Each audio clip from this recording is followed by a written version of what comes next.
Shalom, selamat pagi Bapak Ibu. Suatu anugerah kita di tempat ini untuk memulai ibadah pada pagi hari ini. Tubuh, jiwa, dan roh kita adalah milik Tuhan. Kita akan angkat satu pujian. Aku punya Bapa Yahweh yang besar. Dia yang berjanji bahwa dalam setiap kesesakan yang kita alami, kita tidak usah takut.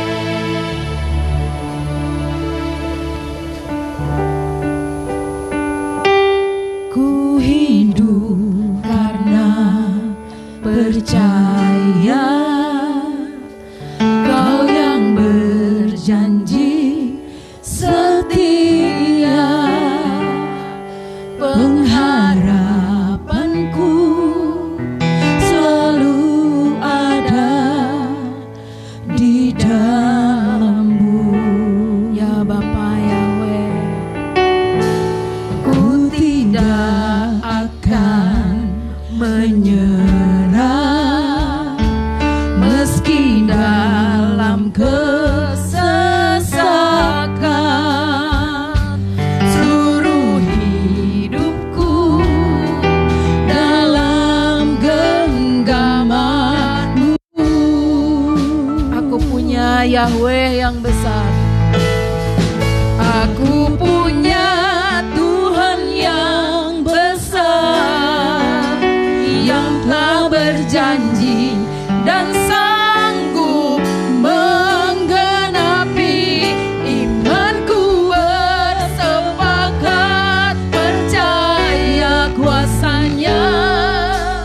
Ku terima sekarang kemenangan dari-Mu. Saya undang Bapak Ibu bangkit berdiri. Ku hidup karena percaya Kau yang berjanji setia. Pengharapanku selalu ada di dalam-Mu, ya Bapa Yahweh. Kau harapan kami. Ku tidak akan menyerah meski dalam kesesakan. Seluruh hidupku dalam genggaman-Mu. Aku punya Tuhan yang besar. Aku punya Tuhan yang besar. Inilah pernyataan kami, Tuhan. Berjanji dan Engkau yang sanggup menggenapi setiap perjanjian-perjanjian-Mu, Tuhan. Baik perjanjian di masa lampau, perjanjian lama, dan juga perjanjian baru di masa sekarang ini, Tuhan. Kemenangan dari-Mu. Katakan, aku punya Tuhan yang besar. Aku punya Tuhan yang besar. Amin. Yang telah berjanji dan sanggup menggenapi. Imanku bersepakat percaya kuasa-Nya. Ku terima sekarang kemenangan. Katakan dengan iman, percaya bahwa kita punya Yahweh yang besar. Aku punya Tuhan. Ya rawa-rawa sakana, kami percaya kepada-Mu ya Tuhan. Engkau yang sanggup menggenapi setiap janji-janji-Mu. Kami ada hidup dalam perjanjian dengan-Mu ya Tuhan. Engkau yang berjanji Bapa. Kami percaya Engkau sendiri yang menggenapi perjanjian-Mu. Kami punya Tuhan yang besar. Aku punya Tuhan yang besar, yang telah berjanji dan sanggup menggenapi. Imanku bersepakat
mengatasi semua persoalan yang kami alami, yang keluarga kami alami, bahkan yang bangsa kami alami Tuhan.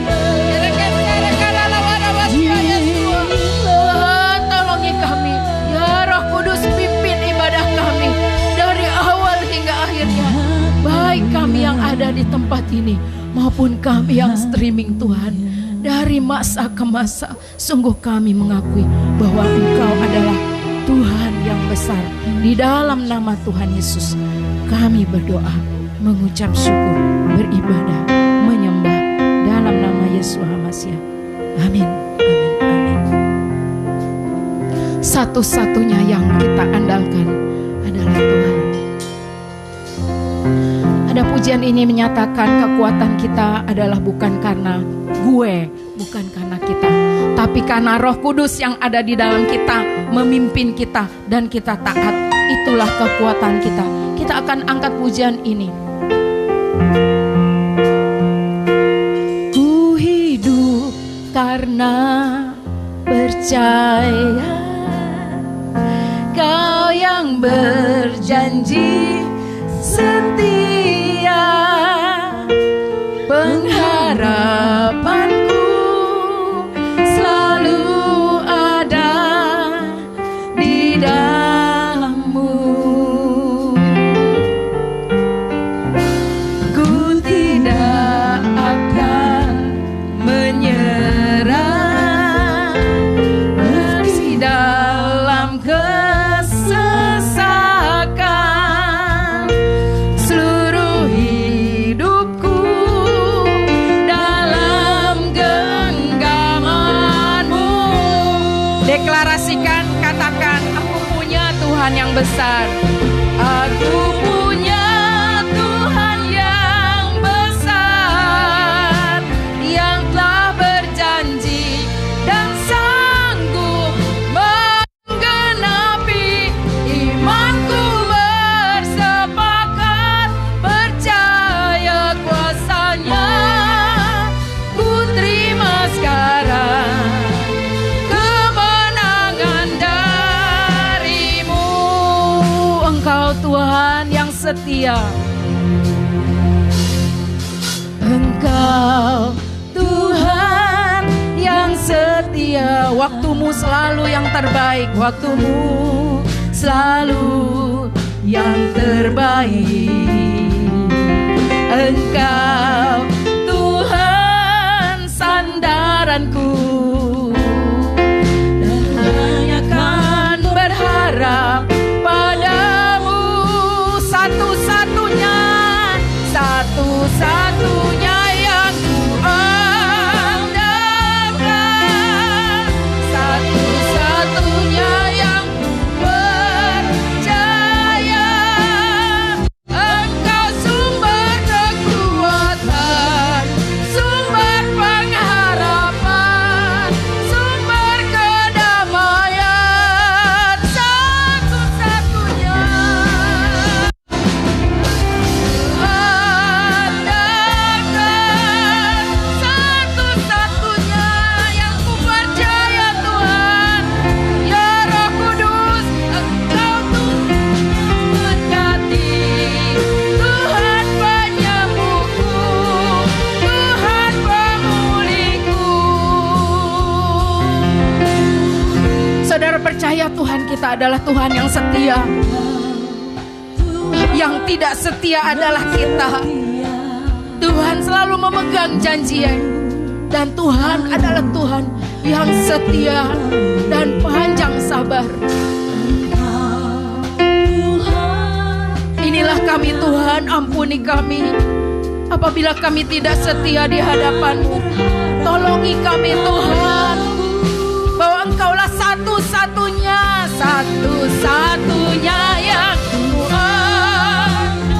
Roh Kudus pimpin kami, tolongi kami untuk tetap setia, setia kepada-Mu sampai akhir. Tolongi kami semua jemaat-Mu Tuhan, untuk hanya berharap kepada-Mu Bapa Yahweh, dalam Yesus Hamasiah.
satu-satunya yang kuandalkan, satu-satunya yang kuandalkan. Rasakan warawasia Yesua. Rasakan ada kanegesia Yesua. Kami mengandalkan Engkau Tuhan. Engkau kekuatan kami. Engkau penyembuh kami.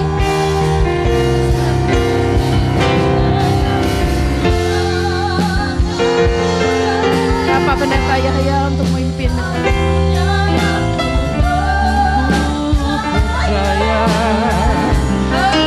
Tuhan memberkati, Tuhan penyembuhku, Tuhan pemulihku. Engkau Tuhan memberkati, Engkau Tuhan memberkati, Tuhan penyembuhku, Tuhan pemulihku. Sekali lagi katakan dengan iman, Engkau Tuhan memberkati, Tuhan penyembuhku, Tuhan pemulihku. Haleluya, haleluya. Kami sangat percaya Tuhan, Engkau hadir di sini mengurapi kami sekalian, membuat puji-pujian kami menjadi seperti asap dupa yang harum di hadirat-Mu. Dan kami sangat percaya Engkau yang hadir di sini mengurapi kami, supaya kami mendapatkan penerangan, pencerahan dari firman yang Tuhan akan sampaikan kepada setiap kami. Kami bisa bukan hanya memahami, tetapi juga menjiwai, sehingga firman itu benar-benar hidup di dalam dan melalui kami.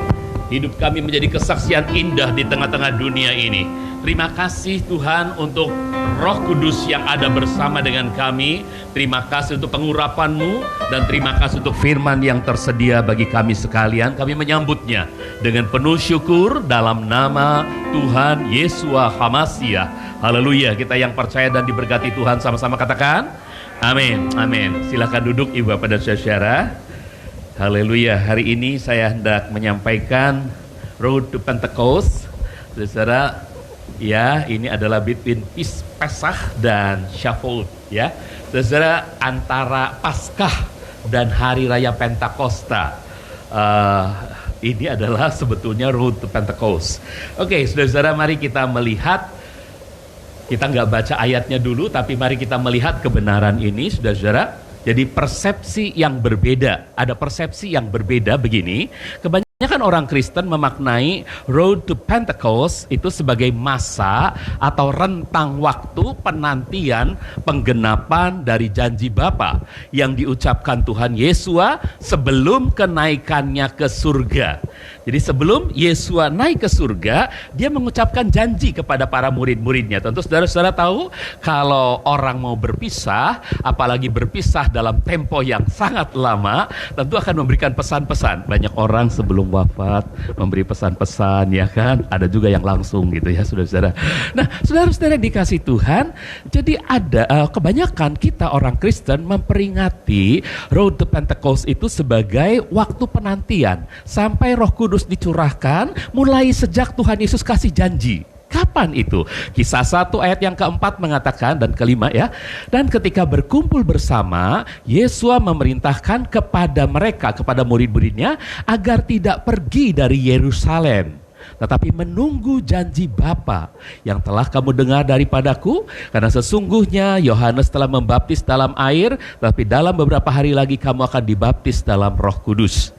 Nah, jadi ada sebuah janji, saudara-saudaraku, jangan tinggalkan Yerusalem, tunggu di Yerusalem. Nanti kamu akan dibaptis dalam Roh Kudus. Itu janjinya, saudara-saudaraku. Nah, dari sejak janji ini sampai, saudara-saudara, ini ayat yang ke-8 dulu ya. Apa sih dibaptis dengan Roh Kudus? Ayat 8-nya ya, ayat 8-nya. Namun kamu akan menerima kuasa. Jadi waktu dibaptis dengan Roh Kudus itu mereka akan menerima kuasa. Bila mana Roh Kudus datang ke atas kamu. Bila mana Roh Kudus melingkupi hidup kamu sepenuhnya, masuk ke dalam diri kamu sepenuhnya, meluap dari diri kamu sepenuhnya. Pada waktu itulah kamu menerima kuasa, saudara-saudara. Jadi ini janji Tuhan Yeshua HaMasiah. Nah, mulai dari janji ini hingga kapan?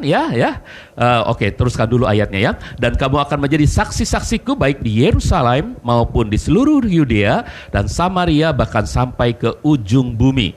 Nah, itu Yeshua berjanji sampai kapan? Sampai janji itu digenapi pada hari Pentakosta. Jadi Road to Pentecost adalah sebuah rentang waktu penantian. Sejak Yeshua berjanji, jangan tinggalkan Yerusalem, nanti kamu terima kuasa, sampai benar-benar murid-murid itu di kota Yerusalem, di sebuah kamar loteng dipenuhi dengan Roh Kudus. Kisah 2 ayat yang keempat.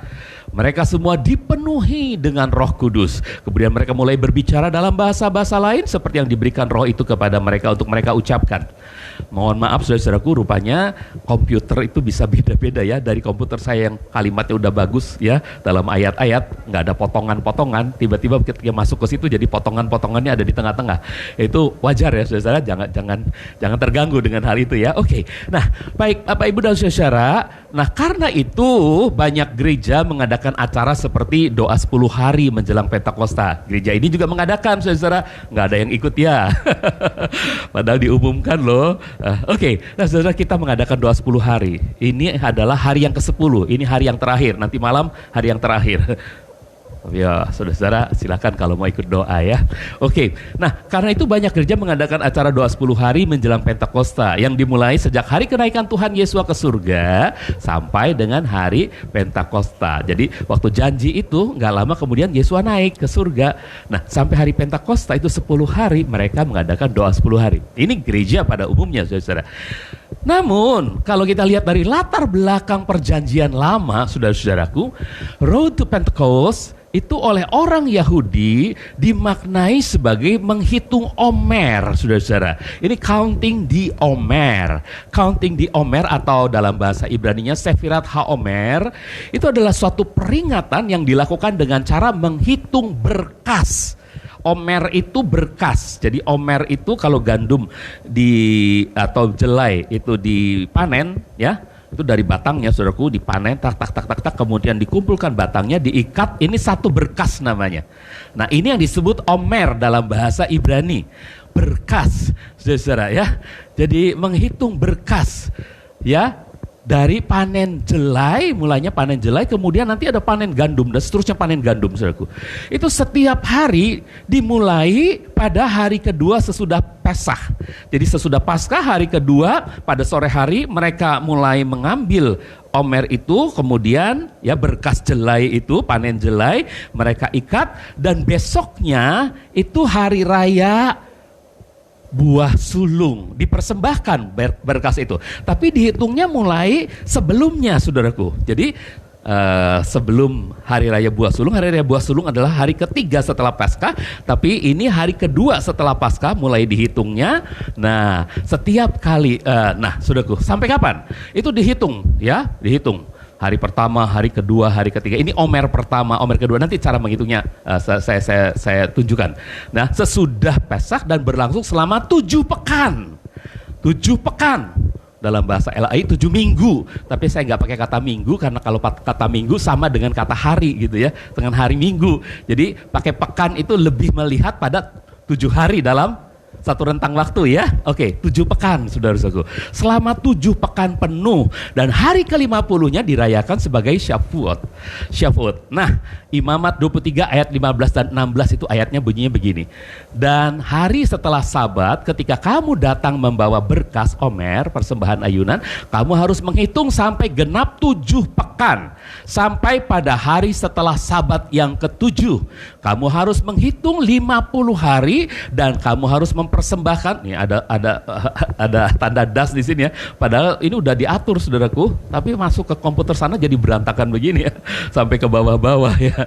Persembahan sajian yang baru kepada Yahweh. Oke lah, saya harap saudara nggak terganggu. Saya yang mengerti jadi agak terganggu saudara. Oke ya. Nah saudara, jadi lihat ada aturannya dalam Imamat 23 tentang menghitung Omer itu. Oke? Jelas? Jadi tentang menghitung Omer ada aturannya dalam Imamat pasal yang ke-23 ayat 15 dan ayat 16. Nah, saudara-saudara, jadi ini caranya menghitung Omer. Namun sebelum menghitung Omer, dimulai dulu dengan tidur seperti ini, saudara-saudaraku, ya. Baruk atah. Nah, orang sana bilangnya Adonai, tapi kita berani bilang Yahweh. Baruk atah Yahweh Elohenu melech haolam.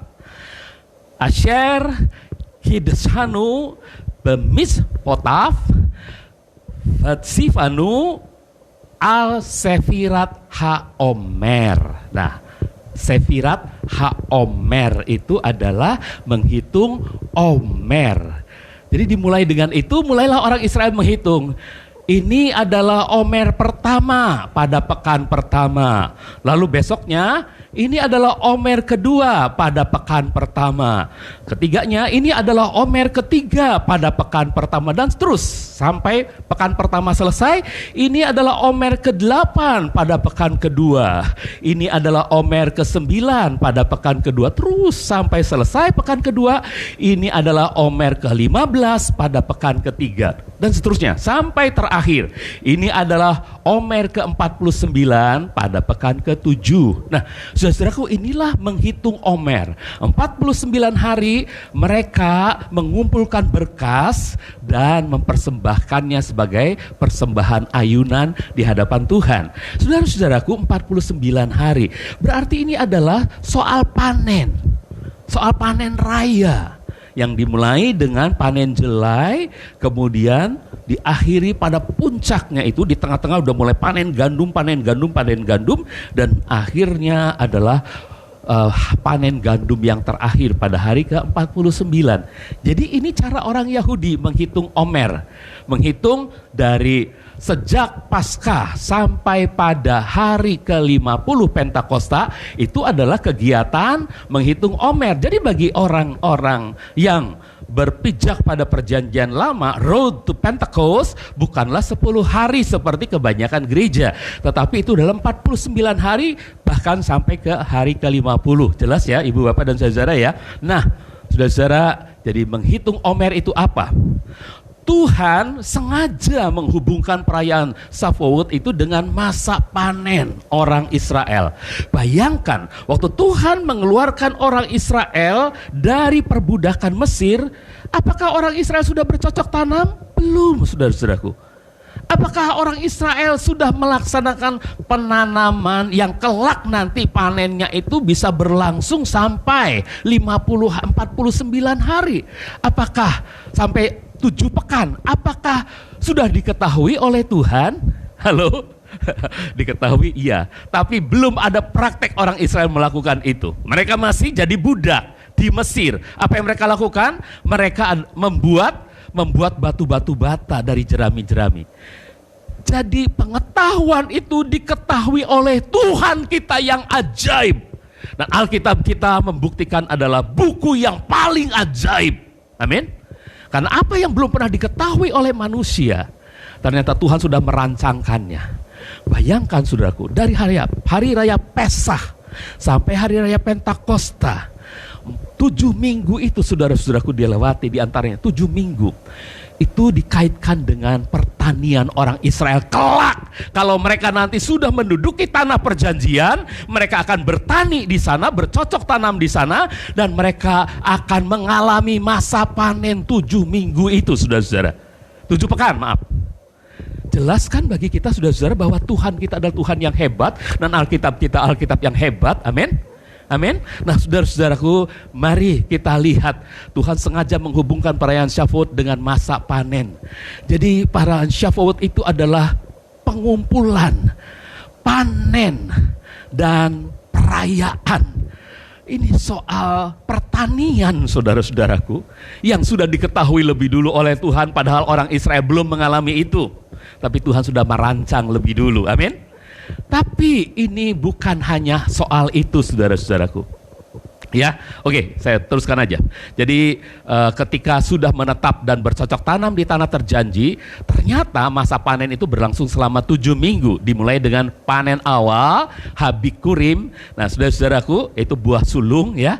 Jadi panen awal yang setelah Pesah itu, panen jelai awal itu, saudara-saudaraku, kemudian besoknya dipersembahkan sebagai persembahan ayunan, itu adalah hari raya buah sulung. Jadi hari raya orang-orang Yahudi dimulai dengan Pesak, kemudian roti tidak beragi, tapi di antara Pesak dengan roti tidak beragi ini hampir menyatu saudaraku. Ya, jadi hari raya Pesak, kemudian besoknya itu hari raya roti tidak beragi.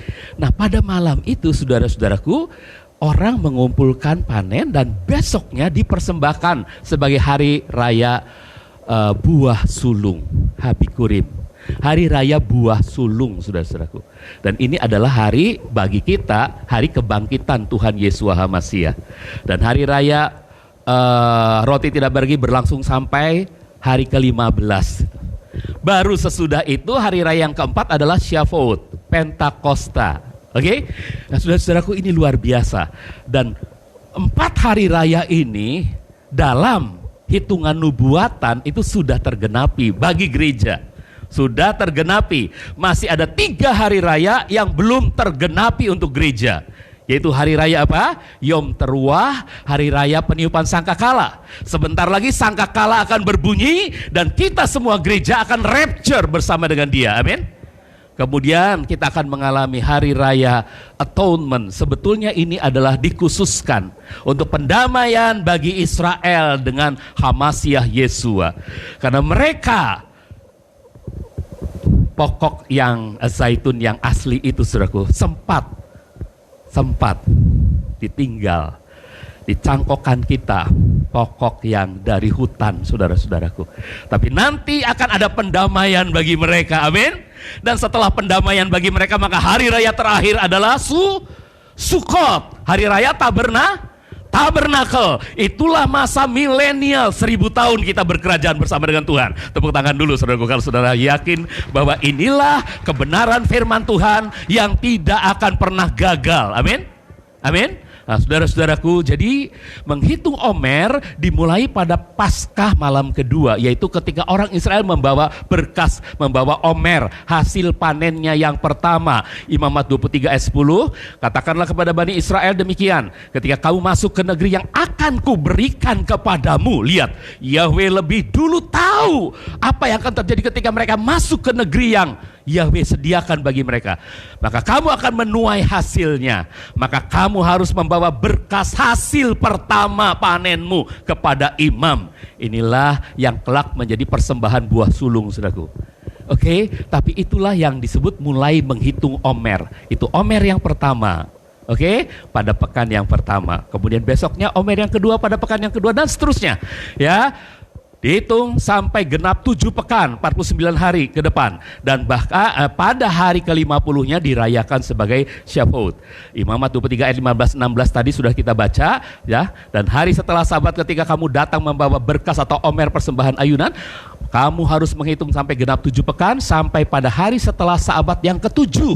Jadi setelah selesai Sabat yang ke-7, hari setelah itunya adalah hari ke-50, kamu harus menghitung 50 hari dan kamu harus mempersembahkan persembahan sajian yang baru kepada Yahweh. Menghitung Omer juga menunjukkan hubungan antara hari raya Paskah dengan hari raya Shavuot. Apa artinya saudara-saudaraku? Paskah adalah memperingati pembebasan umat Israel dari perbudakan Mesir. Buat gereja, Paskah adalah memperingati pembebasan saudara dan saya dari perbudakan, kematian, dan dosa. Amin? Amin? Lalu apa yang terjadi saudaraku dengan Shavuot? Sedangkan Shavuot itu menandakan proses puncak dari pembebasan itu, yaitu ketika bangsa Israel menjadi bangsa yang otonom, berdaulat dengan hukum-hukum dan standar etika moralnya sendiri. Karena apa? Karena mereka mendapatkan Torah dari Yahweh. Torah adalah aturan hidup mereka. Torah adalah aturan mereka bermasyarakat. Torah adalah aturan mereka dengan bangsa-bangsa lain. Torah utamanya adalah aturan hidup mereka dengan Tuhan, saudara-saudaraku. Jadi itulah yang disebut bangsa yang berdaulat. Itulah yang disebut bangsa yang otonom, bukan lagi budak. Mereka dulu adalah budak, tapi kemudian dibebaskan melalui perayaan Pesah. Dan ketika mereka sudah dibebaskan, mereka tiba pada puncaknya, pada peak dari dari proses pengudusan ini. Kita semua saudara-saudaraku sedang dikuduskan dari hari ke hari, sedang dimuliakan dari hari ke hari, amin. Dan kita nanti akan tiba pada puncaknya saudara-saudaraku. Nah saudara-saudara yang dikasihi Tuhan, jadi bangsa Israel menjadi bangsa yang berdaulat dengan hukum-hukum dan standar etika moralnya tersendiri, karena mereka sudah dapatkan Torah dari Yahweh. Jadi ini masa penghitungannya saudaraku, sejak anak domba ini dipisahkan pada tanggal 10 ya. Kemudian pada tanggal 14 disembelih, Pesak. Kemudian terus dihitung sampai ke Syafot, ini adalah 50 hari saudara-saudaraku. Dari sini tanggal 15 dihitung terus sampai ke sini saudaraku. Dari sini sampai ke sini itu 50 hari. Dari sini sampai ke sini itu 49 dan hari ke-6 di sininya ada 50 hari. Coba kita hitung saudaraku. Kita hitung bulan Nisan, bulan yang pertama. Kalau Omer itu mulai dihitung pada tanggal 15 misalnya ya. Omer dihitung pada tanggal 15, maka bulan Nisan 30 hari dikurangi 15 ada ya, atau mulai tanggal 16. Tanggal 16 maka ada 14 hari. 14 hari ditambah bulan Iyar. Atau ini 15 hari ya. Kalau nggak salah bulan Iyar berapa hari Pak Gersom? 29 ya. Nah, oke. Jadi ini 15, bulan Iyar 29. Total berapa saudara-saudara? 15 tambah 29, halo coba kita hitung sama-sama. 44. Kemudian Sivan pada tanggal 6 bulan Sivan, berapa hari? 6 hari. 44 ditambah 6, 50 hari. Berarti tanggal 6 bulan Sivan, bulan ketiga, itu adalah Pentakosta. Itu adalah Syafot. Tepat nggak perhitungannya saudara-saudara? Luar biasa katakan. Luar biasa, amin. Nah saudara-saudaraku, jadi kita melihat sesuatu yang dahsyat dari Tuhan. Saudara, namun ketika saya berdoa kepada Tuhan, Tuhan tolong berikan firman-Mu bagi jemaat-Mu, maka saya mendapatkan sebuah persamaan saudaraku. Masa panen ini adalah lamanya perjalanan dari Goshen ke Sinai juga. Jadi masa panen yang 7 pekan itu ternyata sama lamanya dengan masa perjalanan orang Israel sejak dikeluarkan dari perbudakan Mesir. Mereka tinggal di mana? Di Goshen ya. Lalu sampai mereka tiba di Sinai. Saudaraku, jadi ini sesuatu yang sangat luar biasa. Jadi Sefirat HaOmer menghitung Omer bukan saja bicara tentang masa panen, tapi Tuhan yang dahsyat mencocokkannya dengan masa perjalanan mereka ketika keluar dari perbudakan Mesir sampai kepada gunung. Mereka tiba di gunung Sinai, saudara-saudaraku. Saudara-saudaraku, jadi Sefirat HaOmer bukan saja bicara tentang masa panen, bukan saja bicara tentang ini Syafot, bukan saudara-saudara. Ya, Syafot bukan hanya bicara tentang berkas, jangan sampai lupa ya, panenan ini berkas ya. Oke. Nah, tetapi oleh bangsa Israel hal itu dipercaya sebagai lamanya hari-hari perjalanan bangsa Israel dari Goshen di tanah Mesir sampai ke gunung Sinai, tempat mereka menerima Torah Yahweh. Jadi penghitungan Omer mereka arahkan pada penerimaan Torah. Saudaraku, jadi ketika orang Israel mengatakan Happy Syafot, mereka sebetulnya sedang memikirkan bahwa bagi mereka sekarang ada Torah. Bagi mereka sekarang turun Torah dari Yahweh, dari Tuhan yang ajaib itu. Saudaraku, itulah menghitung Omer. Tujuan menghitung Omer dengan dimulai dengan Sidur tadi, saudara-saudaraku, itu adalah karena mereka mengharapkan supaya Sang Firman datang kepada mereka. Torah datang bagi mereka. Saudara-saudara, dan di tanah Keluaran 19 ayat yang pertama mengatakan pada bulan ketiga setelah Bani Israel keluar dari tanah Mesir. Ini pernyataan buat kita, saudara-saudaraku. Pada bulan ketiga setelah Bani Israel keluar dari tanah Mesir, hari itu mereka tiba di padang gurun Sinai. Saudara-saudara, ini bulan pertama, bulan Nisan. Ini bulan kedua, bulan Iyar. Ini bulan ketiga, ini bulan Sivan, saudara-saudaraku, bulan ketiga. Dan pada bulan ketiga mereka tiba di gunung Sinai. Lalu saudaraku, Musa mulai naik ke atas dan masih berbicara dengan Tuhan. Tuhan katakan suruh mereka bertahan 3 hari lagi. Ini mungkin tanggal 3-an Musa turun. Kemudian tanggal 6-nya, saudaraku, Tuhan masih berfirman pada tanggal 3 itu, kuduskanlah mereka dalam 3 hari ini. Karena 3 hari ini, setelah mereka kudus untuk 3 hari ini, maka aku akan memberikan apa yang Tuhan sudah sediakan, yaitu Torahnya bagi mereka.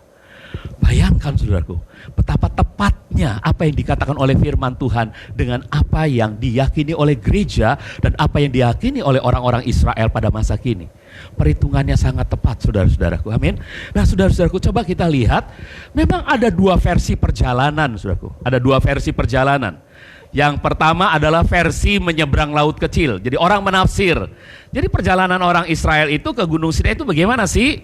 Nah, mereka menafsir. Yang pertama menyeberangi laut kecil yang sekarang menjadi terusan Suez. Ini masih disebut juga bagian dari Laut Merah tentunya.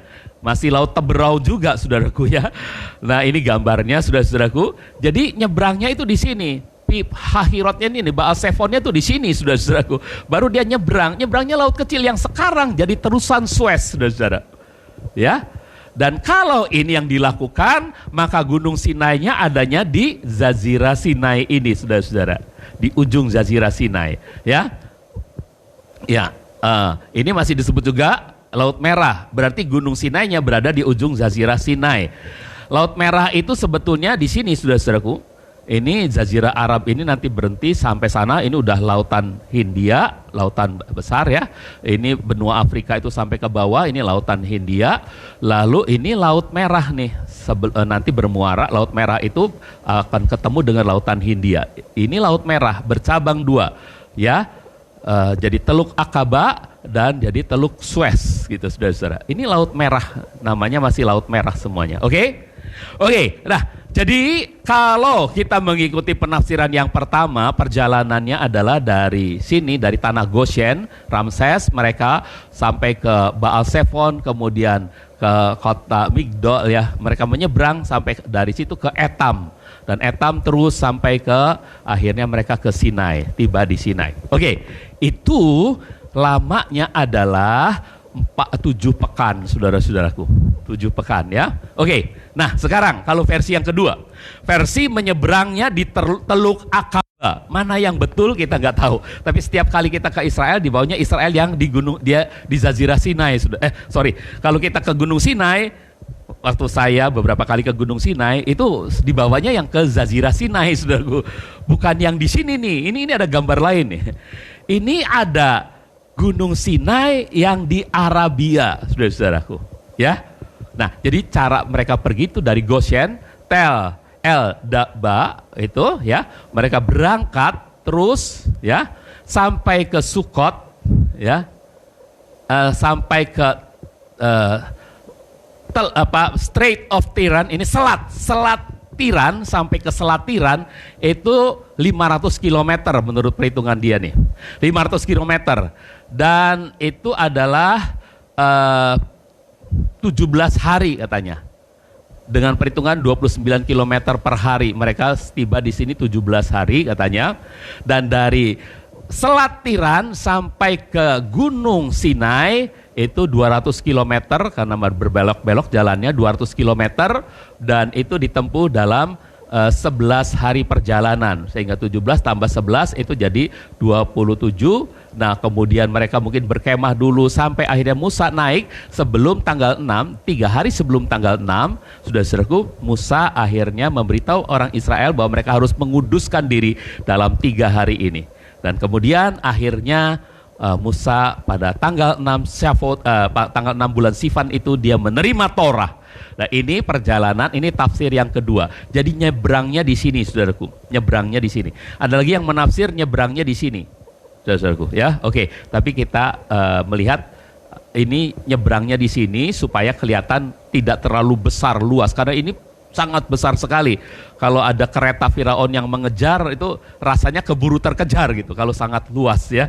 Kalau di sini orang Israel sudah naik ke daratan, baru kereta Firaun dan tentaranya itu terkubur di laut itu. Oke, nah ini saudara-saudaraku, coba kita lihat kalau versi menyeberangnya di Teluk Akaba, ini Teluk Akaba, saudara-saudara, ini Teluk Akaba. Maka ya ya itu masih disebut Laut Merah, berarti Gunung Sinai-nya berada di utara Jazirah Arab, sesuai dengan pernyataan Rasul Paulus dalam Galatia 4 ayat 25. Rasul Paulus mengatakan begini, sebab Hagar adalah Gunung Sinai. Gunung Sinai di tanah Arab. Nah, ini yang bikin dua penafsiran, saudaraku. Jadi Gunung Sinai itu adanya di mana? Di Jazirah Sinai atau di tanah Arab? Dan saudara, dan ini masih bertentangan. Kita nggak tahu yang mana yang benar, oke? Tetapi yang kita tahu ada Gunung Sinai yang didatangi oleh Musa dan orang Israel dalam waktu 7 pekan. Mereka tiba di sana dan kemudian pada hari ke-50 turunlah Torah bagi mereka. Oke, saudara-saudaraku. Ya, jadi itu adalah mengenai tafsir yang kedua. Sekarang, saudaraku, setelah melihat itu, tujuan utama perayaan Shavuot itu apa sih? Tujuan utama bagi orang Israel adalah memperingati turunnya Torah. Bagi mereka, menghitung Omer itu arah orientasi mereka adalah sedang memperingati turunnya Torah bagi mereka. Saudara-saudara, begitu pentingnya Torah bagi bangsa Israel, sebab Torah memberi identitas baru kepada bangsa budak itu, ya, menjadi bangsa yang merdeka, yang berdaulat, yang berkarakter, berbudaya, ya, budayanya budaya hubungan dengan Yahweh tentunya, ya. Karakternya seperti yang diajarkan oleh Torah. Mereka berdaulat, tidak lagi diperhamba oleh bangsa Mesir. Ya, mereka merdeka, bangsa yang bebas, saudara-saudaraku. Nah, jadi Torah bagi bangsa Israel itu sangat penting sekali. Ya, ketika Musa menerimanya, ini adalah diperingati oleh orang Israel dengan menghitung Omer, supaya mereka ingat lagi bahwa Musa menerima Torah yang tersedia bagi mereka sebagai bangsa. Kemudian, namun hal yang paling utama dalam Torah justru diabaikan oleh bangsa Israel. Sebenarnya Torah diberikan kepada bangsa itu agar mereka sanggup mengemban Missio Dei, menjadi berkat bagi bangsa-bangsa lain, saudara-saudaraku. Menjadi berkat bagi bangsa-bangsa. Dalam Kejadian 22 ayat 18, saudara-saudaraku, Tuhan sudah berkata kepada Abraham, oleh keturunanmu segala bangsa di bumi akan diberkati, sebab engkau telah mendengarkan firmanku. Ya, namun sayang, bangsa itu hanya memandang pada dirinya dan kepentingannya sendiri saja, sehingga mereka gagal menjiwai Torah seutuhnya, firman Tuhan seutuhnya, ya, gagal menjiwai dalam seluruh aspek hidup mereka, dan akhirnya mereka pun meninggalkan Torah. Yeremia 9 ayat 13, Yahweh berfirman, karena mereka meninggalkan Torah yang telah kuberikan kepada mereka, tidak mendengarkan suaraku dan tidak menaatinya, maka terjadilah pembuangan. Orang Israel akhirnya harus diserahkan ke seluruh dunia ini. Karena itu Tuhan kemudian bernubuat untuk menaruh Torahnya dalam batin mereka dan akan menuliskannya dalam hati mereka. Yeremia 31 ayat 33. Sebab inilah perjanjian yang kuikat dengan kaum Israel sesudah waktu itu, firman Yahweh. Aku akan menaruh Torahku di dalam batin mereka dan menuliskannya dalam hati mereka. Maka aku akan menjadi Elohim mereka dan mereka akan menjadi umatku. Bagaimana ayat ini digenapi? Bagaimana Torah bisa ditulis dalam batin saudara? Bagaimana Torah bisa ditulis di hati saudara? Tidak mungkin. Betul? Tidak mungkin, saudara-saudaraku. Tapi ketika kita mengerti apa itu Torah, itulah sang firman, saudara-saudaraku, maka saudara-saudaraku, kita akan melihat sesuatu. Ada aspek yang kedua, ya, ada fenomena yang kelihatan pada waktu turunnya Torah. Dalam rangka turunnya Torah bagi bangsa Israel, kita juga melihat suatu fenomena. Nah, ini aspek lainnya, yaitu turunnya awan padat di Gunung Sinai, atau dikenal dengan istilah baptisan awan yang terjadi atas bangsa itu. Kejadian 19 ayat 19a, ayat 9a.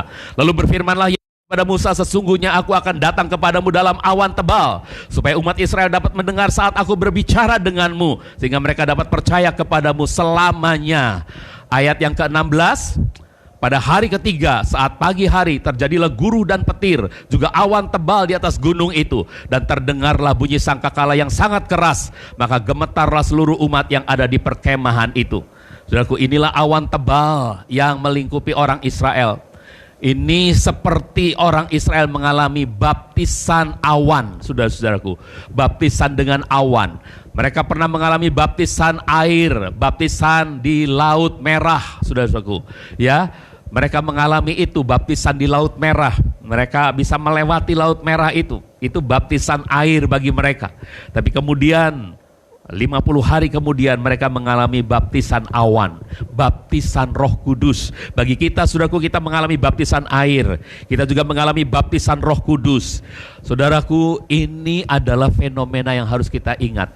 Pada waktu turunnya Torah, itu saudaraku kemudian diikuti juga dengan hadirnya Roh Kudus. Pada waktu hadirnya Sang Firman, setelah itu maka diikuti dengan hadirnya Roh Kudus. Saudaraku, itu artinya apa buat kita, saudaraku? Artinya semua yang dijanjikan Tuhan, yang difirmankan Tuhan itu sudah digenapi di dalam Yesua HaMasiah dan di dalam Ruach HaKodes, dalam Roh Kudus. Saudaraku, Shavuot, hari Pentakosta adalah hari menyambut Torah, menyambut firman Tuhan. Yesua lah sebetulnya sang firman kekal itu, saudaraku. Yohanes 1 ayat 14 mengatakan, firman itu sudah menjadi daging dan berdiam di antara kita. Kita sudah melihat kemuliaannya, yakni kemuliaan sebagai putra tunggal Bapa, penuh anugerah dan kebenaran. Jadi Sang Firman telah menjelma menjadi manusia. Yahweh Sang Firman, Yahweh Hadavar telah menjelma menjadi manusia dalam Yesus Kristus.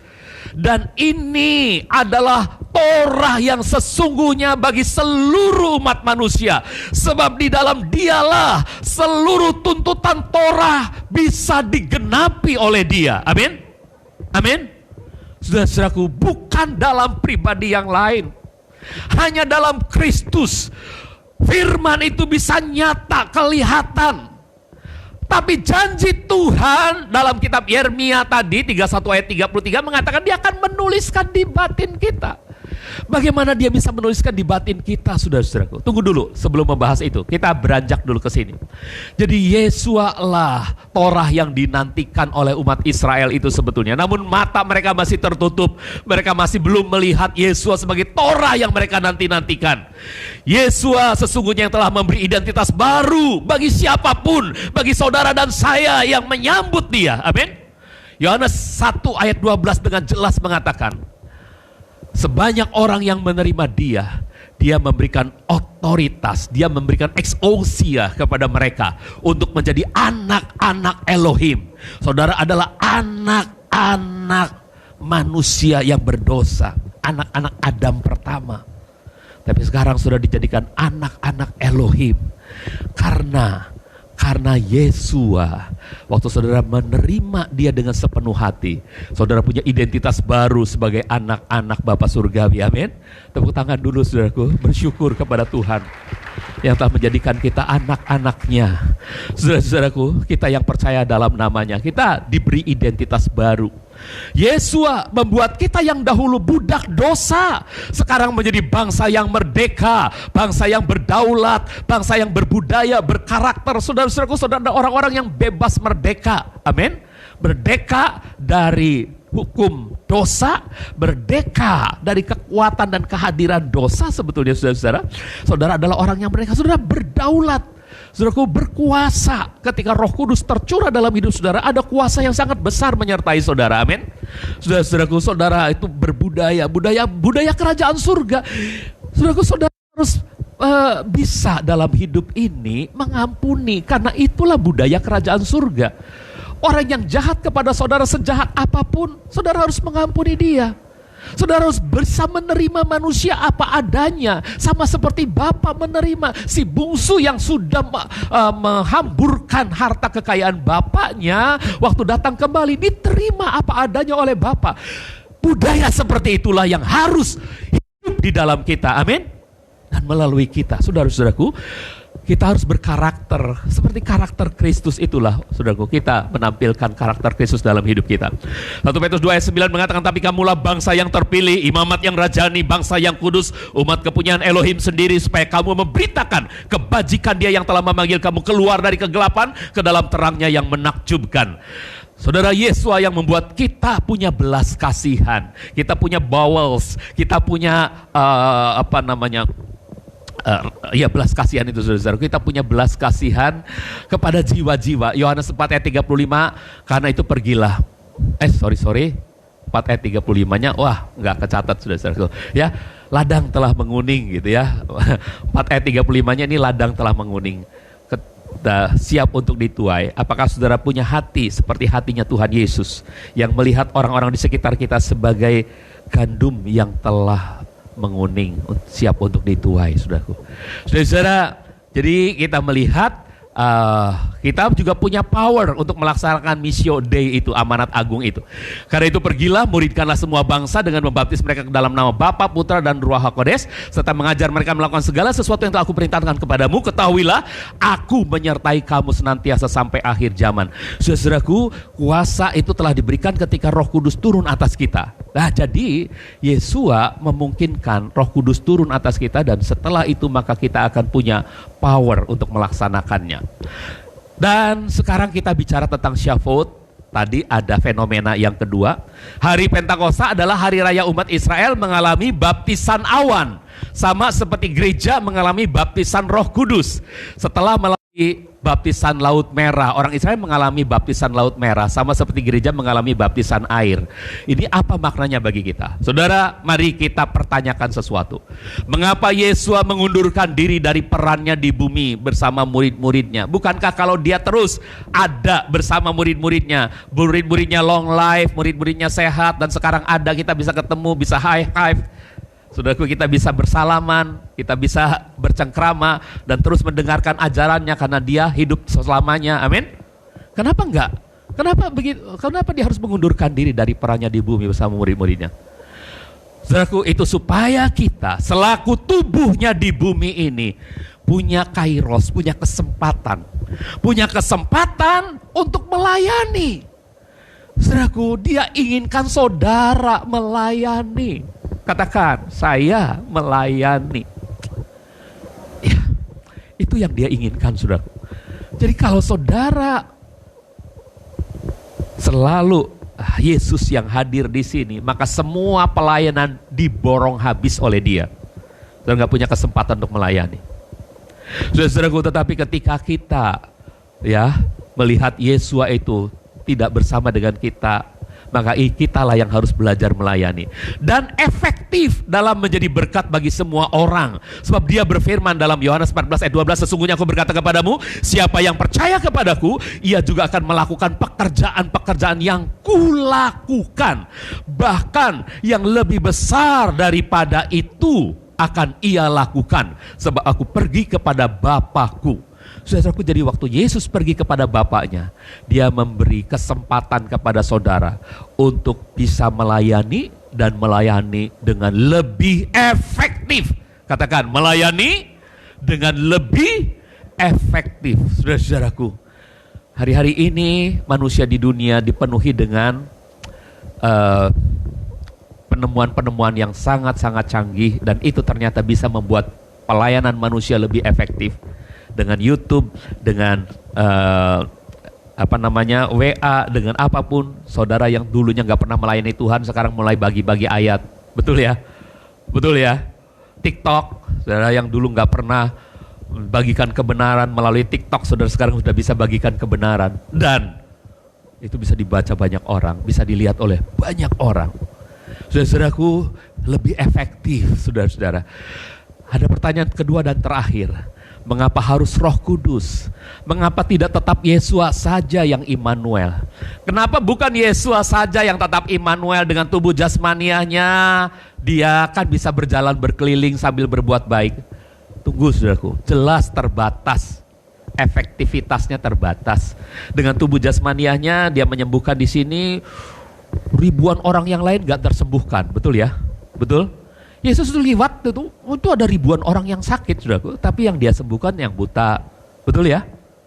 Dengan tubuh jasmania. Ya jangan tubuh jasmania, Pak, kan dia sudah pakai tubuh kemuliaan. Saudaraku, dengan tubuh dagingnya tidak mungkin Immanuel dalam arti yang sejiwa gitu. Bahkan dalam tubuh kemuliaan. Kalaupun dia pakai tubuh kemuliaan, kita disertai Tuhan, nggak ada murid-murid lagi, dianggap murid-murid sudah wafat. Kita disertai Tuhan dengan Tuhan Yesua memakai tubuh kemuliaan. Apa yang akan terjadi, saudara-saudaraku? Ternyata firman itu, saudara-saudaraku, yang dia adalah sang firman, tidak bisa benar-benar masuk di dalam saya, ya. Karena apa?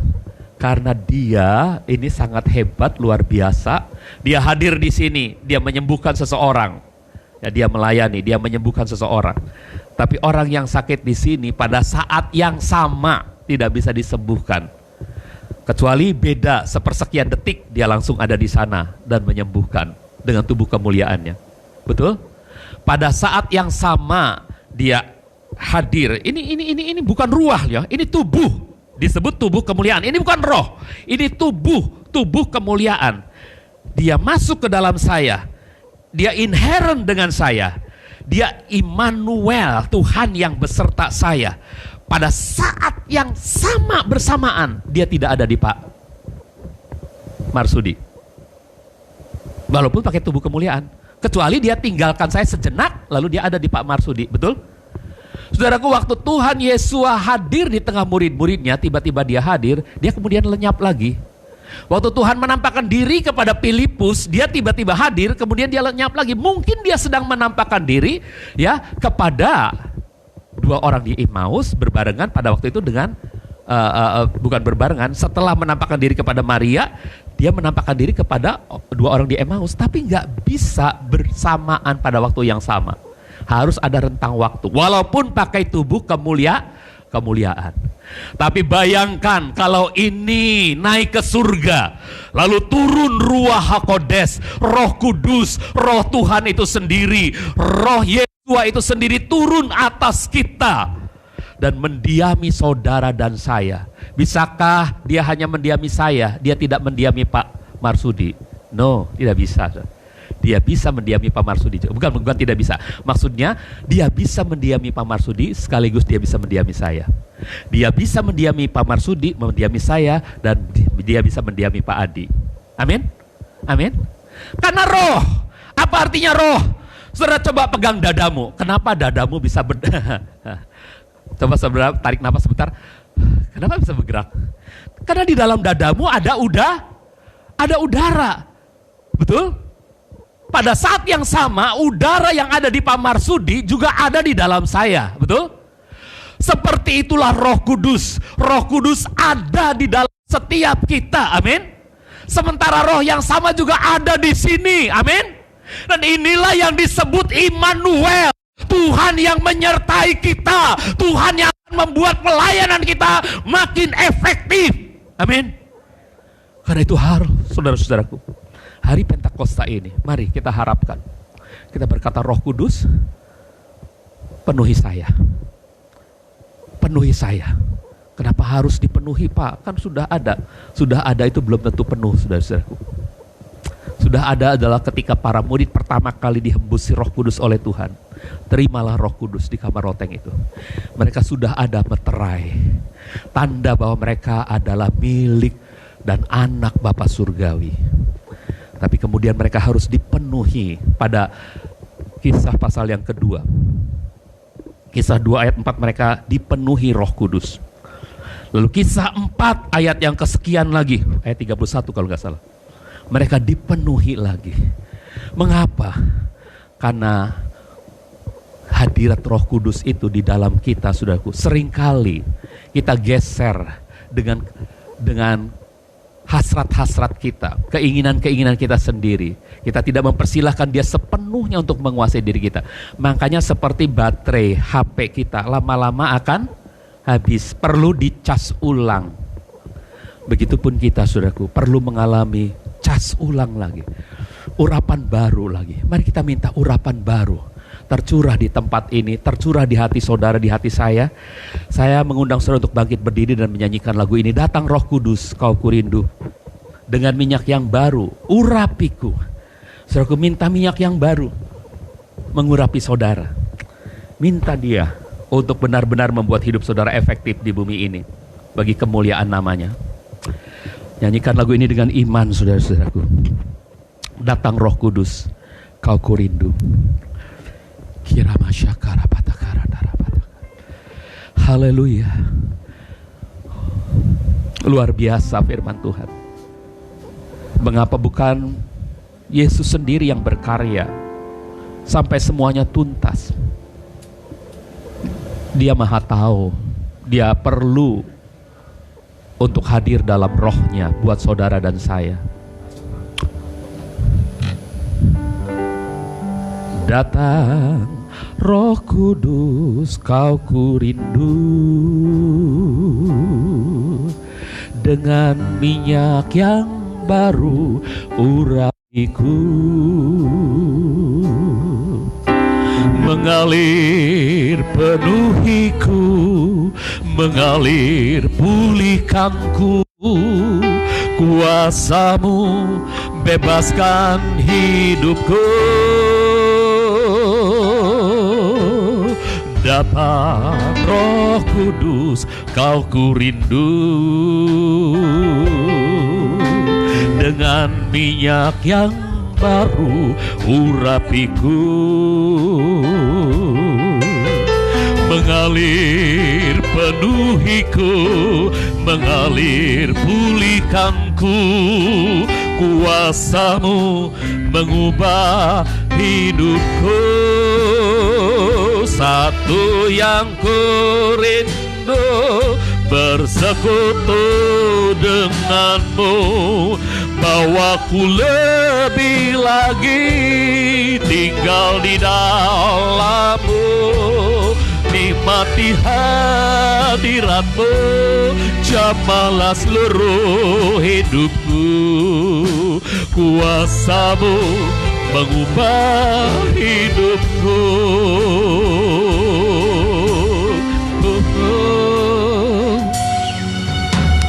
Datang Roh Kudus, kau ku rindu, dengan minyak yang baru urapiku, mengalir penuhiku, mengalir pulihkanku.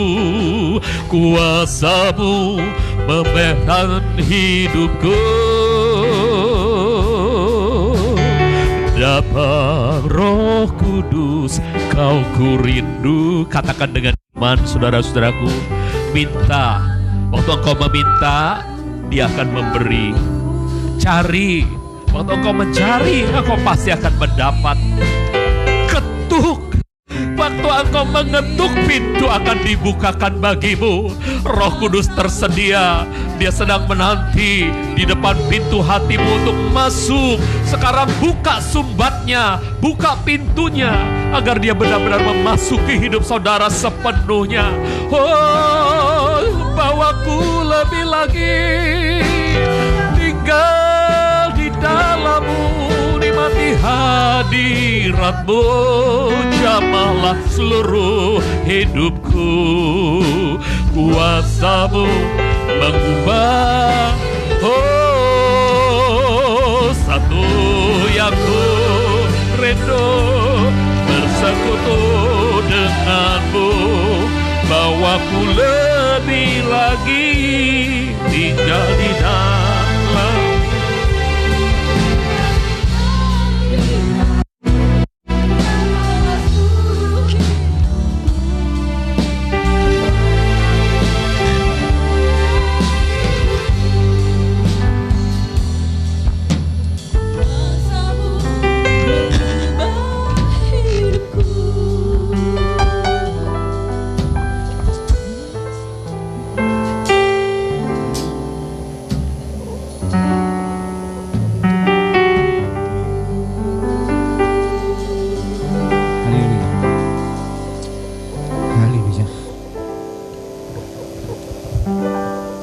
Sungguh dahsyat dan luar biasa firman yang boleh kami tangkap dan kami masukkan di dalam lubuk hati yang paling dalam, menghidupkan iman percaya kami bahwa Tuhan yang berjanji itu adalah iya dan amin. Tuhan yang berjanji itu adalah pasti terjadi dan tergenapi. Terima kasih, terima kasih. Kalau hari ini kami telah mendapat pencurahan Roh Kudus, di mana pencurahan Roh Kudus itu ada peristiwa demi peristiwa, kejadian demi kejadian, dan fenomena demi fenomena yang telah memenuhi setiap orang yang tekun menanti janji kedatangan Tuhan, yaitu Ruach HaKodesnya, untuk memenuhi setiap orang yang sungguh-sungguh serius, yang sungguh-sungguh berharap, yang sungguh-sungguh menanti akan janji kedatangan Pentakosta itu, pencurahan Roh Kudus. Terima kasih Bapa, terima kasih Tuhan Yesus Masiah, terima kasih Roh Kudus Elohim yang Esa, yang telah mengurapi memberkati setiap kami dengan kuat kuasa Roh Kudusnya. Dan pada saat ini Tuhan, kami telah mempersiapkan hati kami untuk masuk di dalam sakramen perjamuan Tuhan, di mana perjamuan Tuhan ini kami yakini dan kami imani bahwa Tuhan Yesus Masiah telah berkorban mati di kayu salib, yang tubuhnya dan darahnya dicabik-cabik, ditumpahkan untuk menebus dan menghapus setiap dosa umat manusia. Oleh sebab itu, di saat kami makan roti dan minum anggur yang adalah bentuk dari tubuh dan darah Tuhan Yesus Masiah, disitulah ada persatuan kesatuan, dan disitulah Tuhan hadir di dalam kehidupan kita, dan kita ada di dalam kehidupan Tuhan. Dan disitulah Tuhan berkarya, Tuhan bertindak, Tuhan melakukan kuasanya. Di saat itulah bagi setiap orang yang bersatu, menyatu, bersekutu dengan Tuhan, ada pembebasan, ada kelepasan, dan ada kelegaan.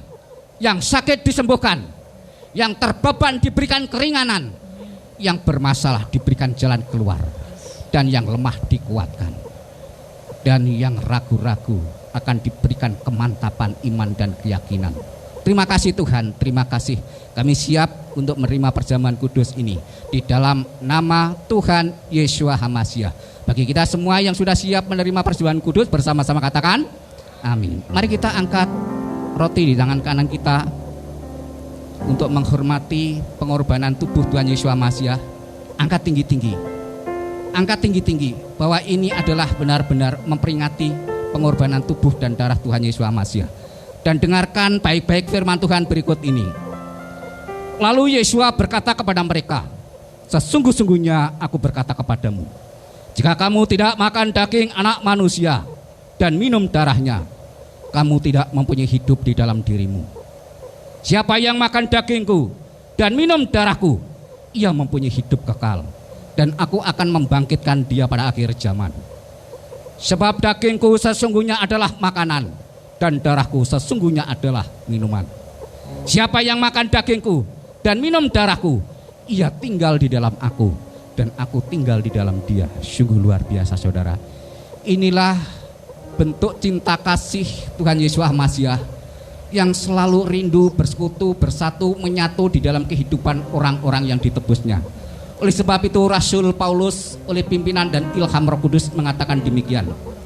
Sebab aku sendiri telah menerima dari Tuhan apa yang juga telah kuserahkan kepadamu, bahwa Tuhan Yeshua pada malam ketika dia dikhianati, dia mengambil roti dan sudah mengucap syukur, dia memecah-mecahkannya dan berkata, ambillah, makanlah, inilah tubuhku yang dipecah-pecahkan ganti kamu.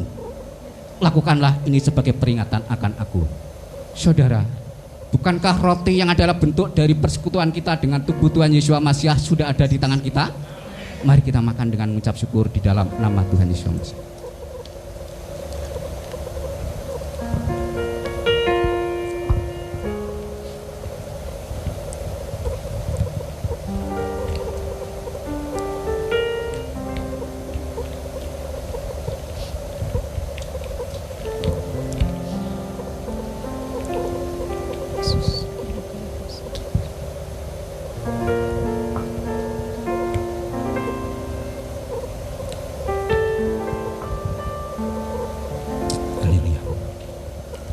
Saudara, kami tunggu bagi yang belum bisa membukanya, karena ada di antara salah satu masih kesulitan.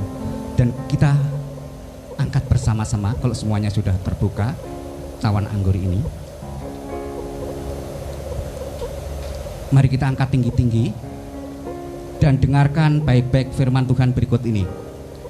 Dan demikian pula cawan itu sesudah makan seraya berkata, cawan ini adalah perjanjian baru di dalam darahku. Lakukanlah ini sesering kamu dapat meminumnya sebagai peringatan akan aku. Sebab sesering kamu dapat minum makan roti itu dan minum cawan itu, kamu sedang memberitakan kematian Tuhan sampai Dia datang. Saudara, bukankah cawan anggur yang adalah bentuk dari persekutuan kita dengan darah Tuhan Yesus Masih sudah ada di tangan kita? Mari kita minum dengan mengucap syukur di dalam nama Tuhan Yesus Masih. Haleluya. Terima kasih Tuhan. Kami telah makan roti dan minum anggur yang adalah bentuk dari persekutuan tubuh dan darah-Mu. Dan saat ini kami merasakan hadirat-Mu, lawatan-Mu, jamahan-Mu, dan urapan-Mu memenuhi setiap hati kami. Kami percaya Tuhan, di saat kami bersatu menyatu dengan-Mu, Engkau ada di dalam kami. Dan kami bertindak, berkata, dan melakukan segala sesuatu atas turut dan kehendak-Mu saja Tuhan. Terima kasih Tuhan. Terima kasih Tuhan untuk firman-Mu yang luar biasa pada siang hari ini. Dan bila firman itu boleh menjadi suatu kehidupan hidup di dalam kehidupan kami, untuk kami boleh menjadi saksi-Mu bahwa Tuhan sudah hadir di dalam setiap kehidupan orang percaya. Tuhan sudah memenuhi setiap kami dengan kuat kuasa Roh Kudus-Nya. Di saat Roh Kudus memenuhi setiap kami, disitulah ada kuasa. Kuasa untuk bersaksi, kuasa untuk melayani, dan kuasa untuk membebaskan orang yang terikat dan terbelenggu. Amin. Dan kuasa untuk memberikan pengampunan bagi setiap orang yang berdosa. Dan kuasa untuk memberikan jalan keluar bagi mereka yang mencari jalan kebenaran. Oleh sebab itu, terima kasih Tuhan. Kalau firman-Mu hari ini benar-benar boleh mengurapi, memberkati setiap kami. Oleh sebab itu, berkati hamba-Mu Bapak Gembala Yaya Iskandar dengan urapan dari tempat yang maha tinggi, yang lebih dahsyat, lebih heran, sehingga dalam setiap kehidupan dan setiap tindak tanduk tutur kata dan perkataannya menjadi realita yang nyata. Tuhan hadir, Tuhan ada, dan Tuhan melawat setiap orang yang dilayaninya. Terima kasih Tuhan. Berkati Tuhan di dalam kehidupannya, kesehatannya, rumah tangganya, istri dan anak-anaknya serta menantunya. Rabi berkati Tuhan. Terima kasih Tuhan. Rabi berkati setiap hamba-Mu yang ambil bagian dalam pelayanan, baik itu WL Singer di musik, media tayang, sound system maupun penyoting virtual Zoom, baik itu yang Asar. Tuhan Rabi berkati setiap pelayanan mereka, bahwa mereka semuanya sungguh-sungguh di dalam hidupnya untuk melayani Tuhan dan mempermuliakan nama-Mu. Terima kasih Tuhan, terima kasih. Berkati setiap jemaat-Mu yang hadir maupun yang ada di rumah Tuhan, yang mengikuti ibadah virtual ini. Rabi berkati di dalam kehidupannya, kesehatannya, rumah tangganya, usaha pekerjaannya, dan anak-anak yang sekolah maupun yang kuliah. Rabi berkati setiap mereka. Jadikan mereka Tuhan saksi-Mu, jadikan mereka Tuhan pelayan-pelayan-Mu yang luar biasa, yang disertai dengan kuasa dan mujizat-mujizat yang dahsyat, sehingga membawa banyak jiwa-jiwa datang bertobat untuk mengakui, mempercayai bahwa Yeshua HaMashiach adalah Tuhan dan Juru Selamat secara pribadi. Terima kasih Tuhan. Kami berdoa mungkin para rekan yang lain-lain yang tidak bisa ikut hadir dalam ibadah hari ini, mungkin ada sebab-sebab yang lain dimanapun dia berada. Biarlah pimpinan, bimbingan, penyertaan, pertolongan dan pelindungan-Mu selalu ada di dalam kehidupan mereka, mengurapi dan memberkati mereka. Kami berdoa bagi setiap mereka yang sakit, apapun bentuk sakit penyakitnya itu, di dalam nama Tuhan Yeshua HaMashiach kami perintahkan sakit penyakit itu lenyap dari tubuh mereka, karena tubuh mereka adalah bait suci, tubuh mereka adalah bait Tuhan yang untuk memuliakan nama Tuhan. Terima kasih Tuhan, terima kasih Bapa. Kami juga berdoa untuk bangsa negeri Indonesia ini, di mana Tuhan hari-hari ini barusan terjadi gempa bumi di daerah Jawa Timur Blitar. Mari Tuhan Kau tolong Tuhan bagi mereka yang mengalami bencana. Berikan penghiburan, berikan kekuatan, dan berikan damai sejahtera-Mu Tuhan. Dan urapi berkati setiap mereka Tuhan, untuk supaya mereka mengenal Engkau dan mereka mengakui bahwa Yeshua HaMashiach adalah Tuhan Juru Selamatnya secara pribadi. Terima kasih Tuhan. Kami berdoa untuk Bapak Presiden dan Wakil Presiden. Tuhan urapi berkati di dalam mengemban visi misi untuk melaksanakan kepemimpinan untuk memimpin bangsa negeri Indonesia ini. Diberikan hikmat, diberikan kebijaksanaan, supaya Indonesia ini menjadi negeri yang adil, menjadi negeri yang damai, menjadi negeri yang sejahtera di dalam kepemimpinan Bapak Presiden Joko Widodo dan Wakil Presiden Ma'ruf Amin. Demikian pun juga menteri-menterinya Tuhan yang melaksanakan tugas Tuhan. Urapi berkati Tuhan di dalam setiap bidang yang mereka lakukan. Terima kasih Tuhan. Untuk para petugas COVID Tuhan, berikan kemampuan, kekuatan, dan lindungi Tuhan kesehatan mereka Tuhan. Terima kasih Tuhan. Untuk yang mengalami sakit penyakit COVID Tuhan, sembuhkan mereka Tuhan dengan ajaib di dalam nama Tuhan Yesus Hamasiah. Bagi mereka yang ditinggal oleh karena adanya COVID-19 ini, berikan Tuhan penghiburan, kekuatan iman di dalam mereka menjalani hari demi hari untuk selalu ingat kepada Tuhan, untuk selalu hidup bersandar kepada Tuhan, untuk selalu hidup berserah diri, percaya bahwa Tuhan Yesus Hamasiah adalah Tuhan yang hidup, Tuhan yang berkuasa. Terima kasih Tuhan, terima kasih Bapa. Kami juga berdoa di mana situasi kondisi yang saat ini sedang terjadi di daerah Timur Tengah, yaitu khususnya Yerusalem dan daerah Palestina, di antara Israel dan Hamas Tuhan, terjadi konflik. Tuhan, dengan otoritas nama Tuhan Yesus Hamasiah, kami perintahkan kedua belah pihak ini berdamai di dalam nama Tuhan Yesus Hamasiah. Karena Tuhan mengendaki perdamaian. Tuhan datang untuk memberikan damai. Tuhan datang untuk memulihkan mereka. Dan kami mengasihi bangsa Israel. Kami pun juga mengasihi Palestina Tuhan.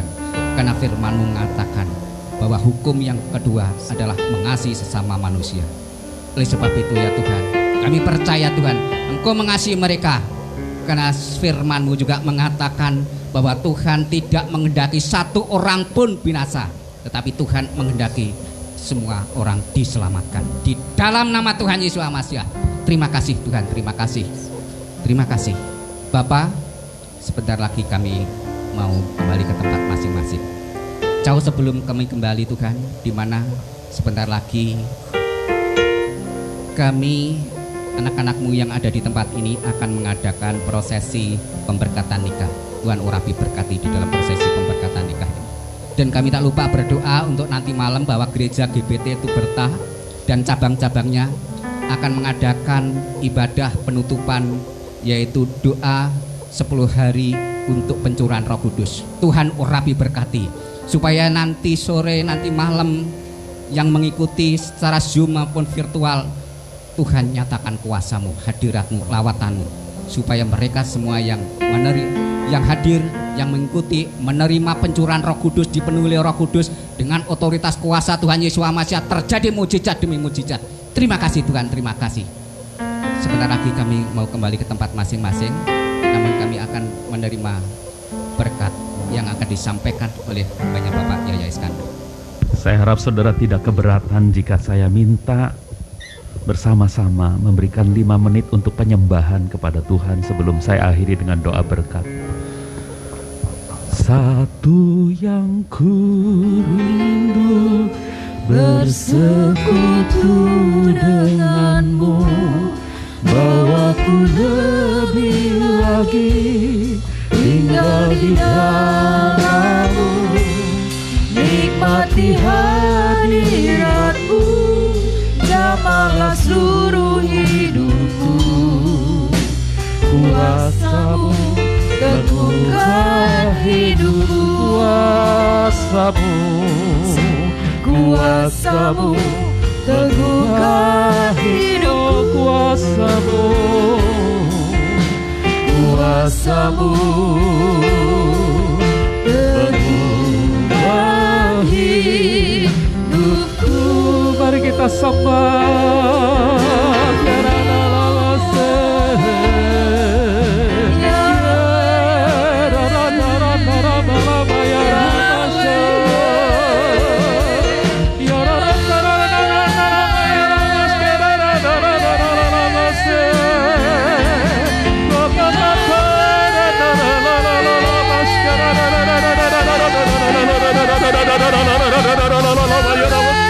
Ba ba ba ba ba ba ba ba ba ba ba ba ba.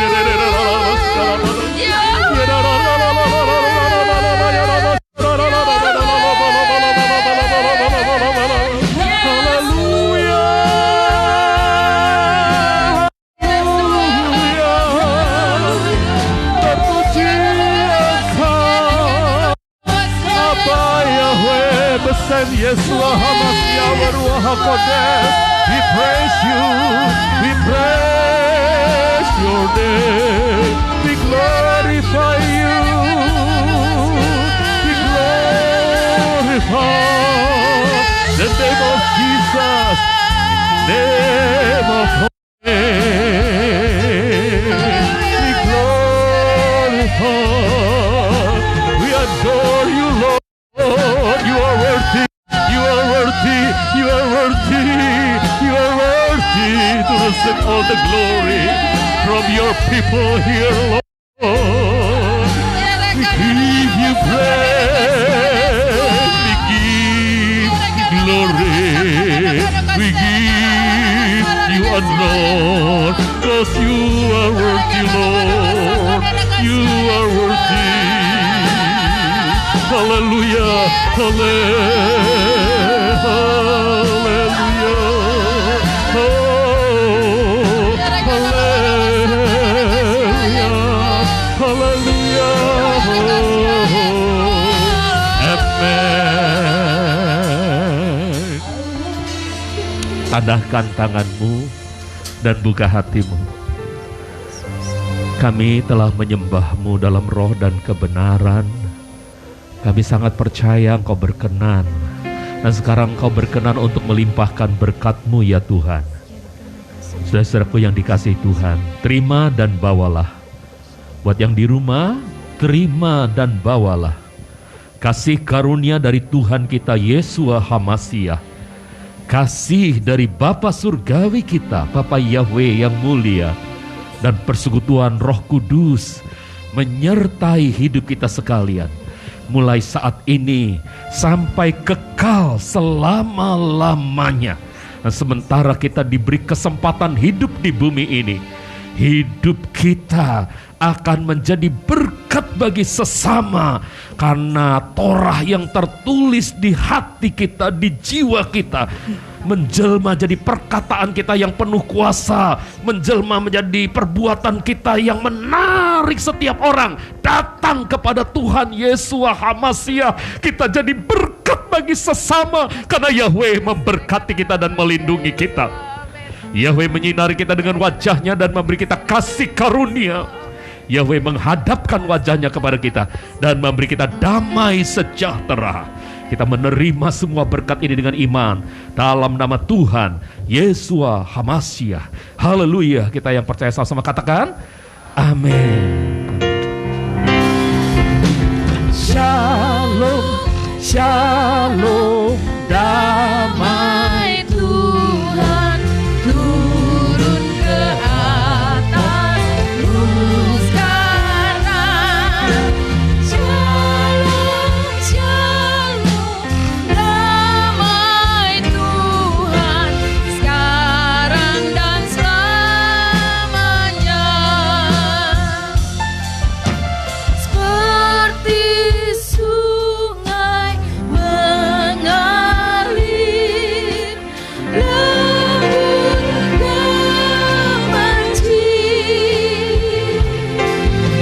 seperti burung merpati, damai surgawi. Shalom, shalom, diberkatilah sekarang. Berkat dari Bapa, berkat atas nama Bapa, Putra, Roh Kudus. Amin. Terimalah berkat Bapa, Putra, Roh Kudus.